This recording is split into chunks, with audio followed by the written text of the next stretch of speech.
Hello everyone, welcome back to my channel. আশা করছি আপনারা সবাই ভালো আছেন এবং সুস্থ আছেন। আমি ভালো আছি। আজকে আমি যে ভিডিওটি করতে বসেছি সেটা একমাত্র সানস্ক্রিন নিয়ে কিছু আলোচনা করব আজকের এই ভিডিওতে। সানস্ক্রিনের যাবতীয় কোয়ারি আজকে আমি বলবো এই ভিডিওতে। সো ভিডিওটি ভীষণ ইউজফুল অ্যান্ড ইন্টারেস্টিং হতে চলেছে। অনেকের মনেই অনেক প্রশ্ন থাকে এই সানস্ক্রিন নিয়ে।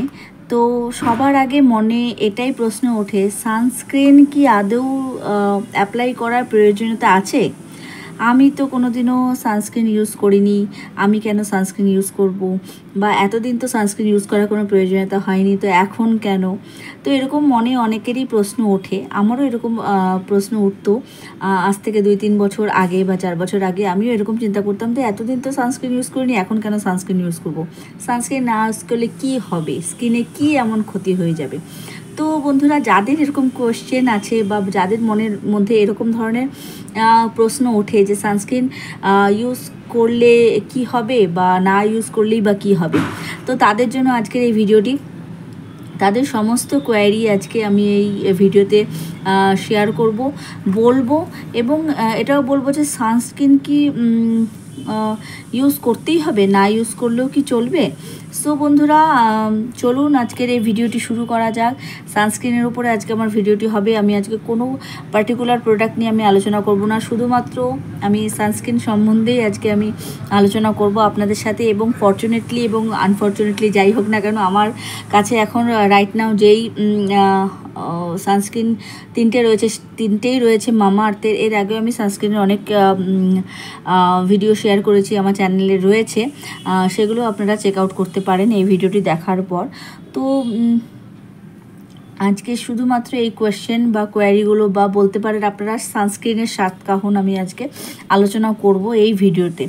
তো ভিডিওটি যদি আপনাদের ইউজফুল মনে হয় দেন ডেফিনেটলি একটা লাইক করবেন, কমেন্ট করবেন, শেয়ার করবেন, সাবস্ক্রাইব করে বেল আইকনটি প্রেস করে অল করে দেবেন। তাতে করে আমি যখনই কোনো ভিডিও আপলোড করব আপনারা নোটিফিকেশন পেয়ে যাবেন সবার আগে। তো চলুন ভিডিওটি শুরু করা যাক। সো বন্ধুরা, অনেকের প্রশ্ন রয়েছে যে সানস্ক্রিন ইউজ করব, কিন্তু কোন সানস্ক্রিনটা ইউজ করব বা কোন সানস্ক্রিনটা আমার জন্য ভালো হবে। অয়েলি স্কিন, ড্রাই স্কিন এবং সেন্সিটিভ স্কিনের জন্য আলাদা আলাদা সানস্ক্রিন রয়েছে বাজারে এবং আলাদা আলাদা পারপাসের জন্য কিন্তু সানস্ক্রিন এখন অ্যাভেলেবেল রয়েছে। যেমন যারা স্পোর্টসের সাথে যুক্ত রয়েছে তাদের জন্য আলাদা সানস্ক্রিন রয়েছে, যারা সুইমিং করছেন তাদের জন্য আলাদা সানস্ক্রিন রয়েছে, যারা যেই অ্যাক্টিভিটিসের সাথে যুক্ত আছেন আলাদা আলাদা কিন্তু সানস্ক্রিন এখন বাজারে অ্যাভেলেবেল রয়েছে। সো বন্ধুরা, কতটা সানস্ক্রিন ইউজ করব, কতটা SPF যুক্ত সানস্ক্রিন ইউজ করব, কিভাবে অ্যাপ্লাই করতে হবে, টিনেজাররাও কি সানস্ক্রিন ইউজ করতে পারবে কি না, বা বাড়িতে থাকলেও কি সানস্ক্রিন ইউজ করতে হবে, বা এসিতে থাকলে সানস্ক্রিন ইউজ করতে হবে বা না করলেও চলবে, কতক্ষণ পর সানস্ক্রিন অ্যাপ্লাই করতে হবে। তো আমাদের এই ভিডিওটি একদম সবটাই বলবো আমি এই ভিডিওতে। তো ভিডিওটি কিন্তু আপনারা পুরোটা দেখবেন। তো চলুন বন্ধুরা, ভিডিওটি শুরু করা যাক সানস্ক্রিন সম্বন্ধে। এবং সবার প্রথমে বলি, সূর্যের যে অতিবেগুনি রশ্মি রয়েছে তাতে UVA, UVB এবং UVC রয়েছে। UVA আমাদের ত্বকের ভেতরে প্রবেশ করে, আমাদের ত্বককে তাড়াতাড়ি বুড়ো করে দেয়, আমাদের স্কিনটার ডাল ড্যামেজ এবং স্কিনে রিঙ্কেলস, ফাইন লাইন্সের প্রবলেম চলে আসে, যেগুলো UVA এর জন্যই হয়ে থাকে।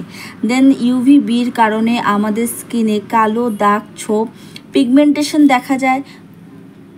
তো সানস্ক্রিন ইউজ করলে সেই জিনিসগুলো হতে দেয় না বাড়িতে থাকলে। বা অনেক সময় কি হয়, মেঘাচ্ছন্ন ওয়েদার রয়েছে, রোদ নেই, ওয়েদার ভালো রয়েছে, বৃষ্টির দিনে কি সানস্ক্রিন ইউজ করতে হবে? এমনটাই অনেকের মনে প্রশ্ন ওঠে যে আমরা তো বাড়িতে রয়েছি, ওয়েদার তো ভালো, মেঘাচ্ছন্ন ওয়েদার বা মেঘলা দিন রয়েছে, বৃষ্টির দিন, তাও কি সানস্ক্রিন ইউজ করব? বা টিনেজাররা কি সানস্ক্রিন ইউজ করতে পারে? হ্যাঁ, ডেফিনেটলি। আপনারা যদি এসিতে থাকেন, বাড়িতে থাকেন, যে কোনো ওয়েদারে বৃষ্টি পড়ছে তাহলেও কিন্তু সানস্ক্রিন ইউজ করতে হবে। এবং টিনেজাররা 15 ইয়ার্সের ওপরে যারা টিনেজার রয়েছেন তারাও ডেফিনেটলি সানস্ক্রিন ইউজ করতে পারেন। সানস্ক্রিনটা কিন্তু তারাও ডেফিনেটলি ইউজ করতে পারেন। এবং মামাআর্থের যে সানস্ক্রিনটা টিনেজারদের জন্য কিন্তু ভালো, 15 ইয়ার্সের ওপরে যাদের এজ রয়েছে তারাও ইউজ করতে পারেন, এবং মেন ওমেন সবাই কিন্তু সানস্ক্রিন ইউজ করতে পারেন, কোনো অসুবিধে নেই। তাহলে পরবর্তীতে স্কিনে কোনো প্রবলেম ফেস করতে হবে না তো? না, সানস্ক্রিন ইউজ করলে কিন্তু স্কিনে কোনো রকম কোনো প্রবলেম ফেস করতে হবে না আপনাদের। বাইরে বেরোনোর কতক্ষণ আগে সানস্ক্রিন ইউজ করতে হবে? মেকআপ করার আগে না পরে সানস্ক্রিন ইউজ করতে হবে? স্কিন টাইপ অনুযায়ী সানস্ক্রিন সিলেক্ট করতে হবে। মিনিমাম কত মিনিট আগে সানস্ক্রিন ইউজ করতে হবে? বাড়িতে থাকলে মোটামুটি কত সানস্ক্রিন, কত SPF যুক্ত সানস্ক্রিন ইউজ করব, বা বাইরে বেরোলে কত সানস্ক্রিন ইউজ করব, সেটাও কিন্তু অনেকের মনে প্রশ্ন থাকে। তো বন্ধুরা, আমি বলবো যে বাড়িতে থাকলে মিনিমাম SPF 15 যুক্ত সানস্ক্রিন আপনারা ইউজ করতে পারেন, এবং বাইরে বেরোলে 30 এর ওপরে, 30 SPF 30 যুক্ত যে সানস্ক্রিনগুলো রয়েছে তার ওপরে কিন্তু সানস্ক্রিন আপনারা ইউজ করতে পারেন। এবং 50-র ওপরে সানস্ক্রিন ইউজ করার কিন্তু কোনো প্রয়োজন নেই। সানস্ক্রিন কিন্তু SPF 50 যদি হয় সানস্ক্রিনের মধ্যে আপনার, ডেফিনেটলি এটাই এনাফ। এর থেকে বেশি SPF যুক্ত সানস্ক্রিন কিন্তু ইউজ করার দরকার নেই। এর থেকে বেশি SPF যুক্ত যদি সানস্ক্রিন আপনারা ইউজ করেন তাহলে কিন্তু স্কিন ড্যামেজও হতে পারে। সো বন্ধুরা, তো আমি বলে দিলাম মিনিমাম বাড়িতে থাকলে আপনারা 15, এবং যদি বাইরে বেরোন তাহলে মিনিমাম 30 SPF যুক্ত সানস্ক্রিন ইউজ করবেন, এবং ম্যাক্সিমাম 50 SPF যুক্ত সানস্ক্রিন আপনারা ইউজ করবেন। এর বেশি কিন্তু কোনো দরকারই নেই।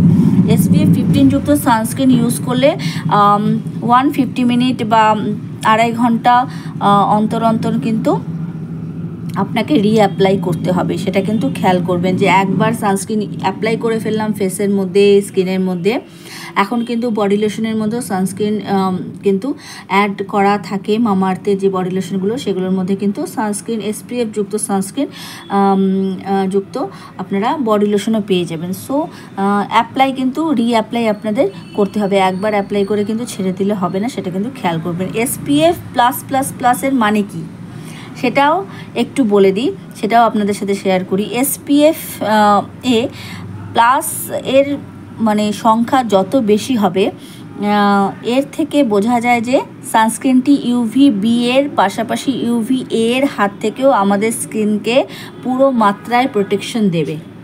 সুতরাং SPF প্লাস যতটা থাকবে তাহলে বুঝতে পারবেন UVA এবং UVB দুটো ক্ষেত্রে কিন্তু সানস্ক্রিন আমাদের স্কিনটাকে প্রোটেক্ট করবে।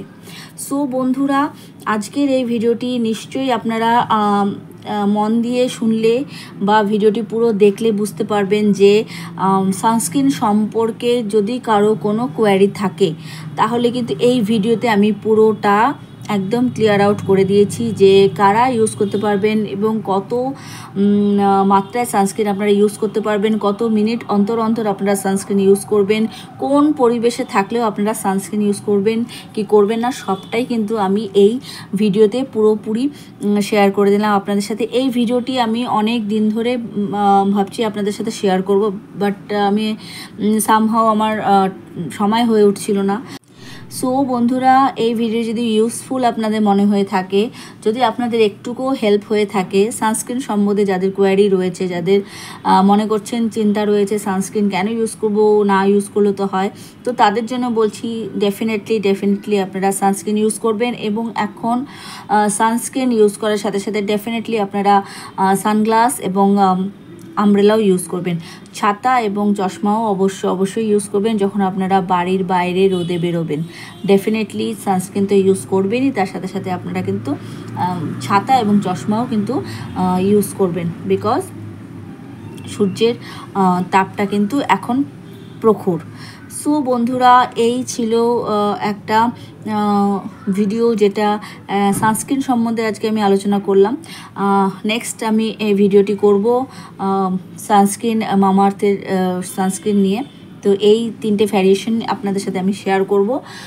তো চলুন আজকের জন্য এইটুকুই। ভিডিওটি ভালো লাগলে অবশ্যই লাইক করবেন, কমেন্ট করবেন, শেয়ার করবেন, সাবস্ক্রাইব করে বেল আইকনটি প্রেস করে অল করে দেবেন, তাতে করে আমি যখন কোনো ভিডিও আপলোড করব আপনারা নোটিফিকেশন পেয়ে যাবেন সবার আগে। সবাই ভালো থাকবেন এবং সুস্থ থাকবেন। Thank you.